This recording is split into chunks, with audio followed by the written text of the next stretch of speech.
വേറൊന്നിനെ പറ്റിയില്ല ഞാൻ പറയുന്നത് സോ കോൾഡ് മാജിക് പൗഡർ എന്തൊക്കെ ചെയ്ത വർക്കിന് ഇത്രയും റിസൾട്ട് ഫൈറ്റ്.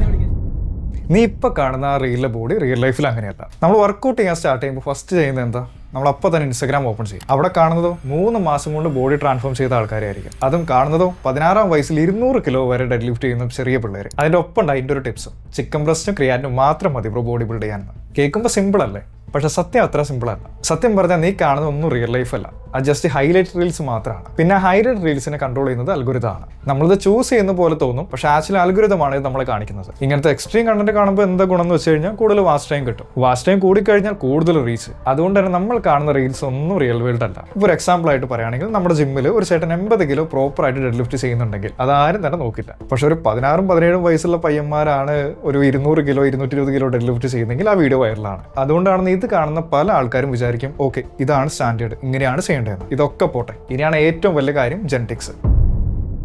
എല്ലാവരും ഈക്വൽ അല്ല നമുക്കറിയാം. സ്കൂളിൽ തന്നെ നമ്മൾ കണ്ടിട്ടുണ്ട്, നമ്മുടെ ഒപ്പം പഠിക്കുന്ന നമ്മുടെ ഫ്രണ്ട് നാച്ചുറലി സ്ട്രോങ് ആയിരിക്കും, മറ്റൊരു ഫ്രണ്ടിന് ഈസിലി ആയിട്ട് പെട്ടെന്ന് തന്നെ വെയിറ്റ് കൂടും, മറ്റൊരാൾക്ക് നാച്ചുറലി തന്നെ ബ്രോഡർ ഫ്രെയിം ഉണ്ടാവും. ഇതൊക്കെ നമ്മുടെ ജെനറ്റിക്സ് ഡിസൈഡ് ചെയ്യും. നിന്റെ മസിൽ ഷേപ്പ്, നിന്റെ ഫാറ്റ് എവിടെ സ്റ്റോർ ആവും, എത്ര വേഗത്തിൽ ഗ്രോത്ത് ഉണ്ടാവും, ഇതെല്ലാം. അപ്പോൾ ടോപ്പ് ഇൻഫ്ലുവൻസേഴ്സ് എല്ലാം ഇതിൽ വരാൻ ചാൻസ് ഉണ്ടല്ലേ. പക്ഷെ അവരൊക്കെ ചെയ്യുന്നുണ്ട്, എനിക്കിത് സാധിക്കില്ല എന്ന് പറഞ്ഞുകൊണ്ട് ഇരുന്നിട്ട് ഒരു കാര്യമില്ല. നമ്മുടെ ജെനറ്റിക്സ് നമ്മുടെ സ്റ്റാർട്ടിംഗ് പോയിന്റ് ഡിസൈഡ് ചെയ്യും, പക്ഷെ നമ്മുടെ ഫിനിഷ് ലൈൻ ഡിസൈഡ് ചെയ്യുന്നത് നമ്മുടെ കൺസിസ്റ്റൻസിയാണ്. ഇതൊക്കെ കഴിഞ്ഞതിന് ശേഷം ഏറ്റവും മെയിൻ ആയിട്ട് വരുന്നതാണ് ഇപ്പോഴത്തെ ബിഗ്ഗസ്റ്റ് ട്രാപ്പാണ് ഫേക്ക് നാറ്റി.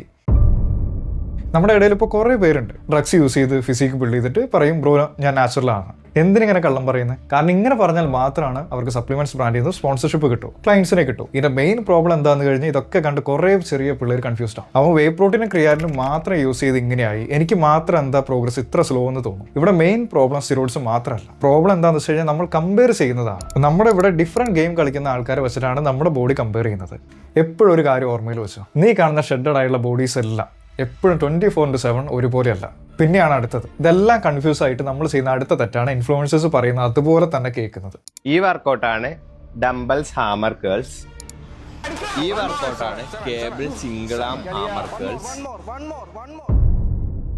അതായത് നമുക്കൊരു കറക്റ്റ് പ്ലാനില്ല, അത് ജിമ്മിൽ വന്ന് ഓരോ ഇൻഫ്ലുവൻസറുടെ ഓരോ റീൽ കണ്ട് അതുപോലെ വർക്കൗട്ട് ചെയ്യും. ഇന്നൊരു ഇൻഫ്ലുവൻസറുടെ ചെസ്റ്റ് വർക്കൗട്ട് ആണെങ്കിൽ നാളെ വേറൊരാളുടെ ബാക്ക് വർക്കൗട്ട്. നിങ്ങളെ പ്ലാൻ ഇല്ലാതെ ചെയ്യുന്ന എല്ലാ വർക്കൗട്ട് ആണെങ്കിലും ഏത് കാര്യമാണെങ്കിലും നമ്മുടെ എനർജിയും ടൈമും വേസ്റ്റ് ആക്കും. അതുകൊണ്ട് തന്നെ പ്രോപ്പർ ഡയറക്ഷനും ഇല്ല, പ്രോപ്പർ കൺസിസ്റ്റൻസി ഇല്ല. പ്രോബ്ലം ഒരിക്കലും ജെനറ്റിക്സ് അല്ല, നിനക്ക് കൺസിസ്റ്റൻസി ഇല്ല. അതാണ് ഇവിടെ മാജിക് ആയുള്ള കാര്യങ്ങളൊന്നുമില്ല. നിനക്ക് നല്ല ജെനറ്റിക്സ് അല്ലെങ്കിൽ പ്രോപ്പർ പ്ലാനും കൺസിസ്റ്റൻസി ഉണ്ടെങ്കിൽ ഇപ്പൊ നീ കാണുന്ന ടോപ്പ് 10% ഇൻഫ്ലുവൻസേഴ്സിന്റെ ഇടയിലേക്ക് നിനക്ക് എത്താൻ പറ്റും. സോ ലാസ്റ്റ് ആയിട്ട് ഞാൻ ഒരു കാര്യം പറയാം, ഇതുവരെ കണ്ട കാര്യങ്ങളെല്ലാം സൈഡിലേക്ക് മാറ്റി.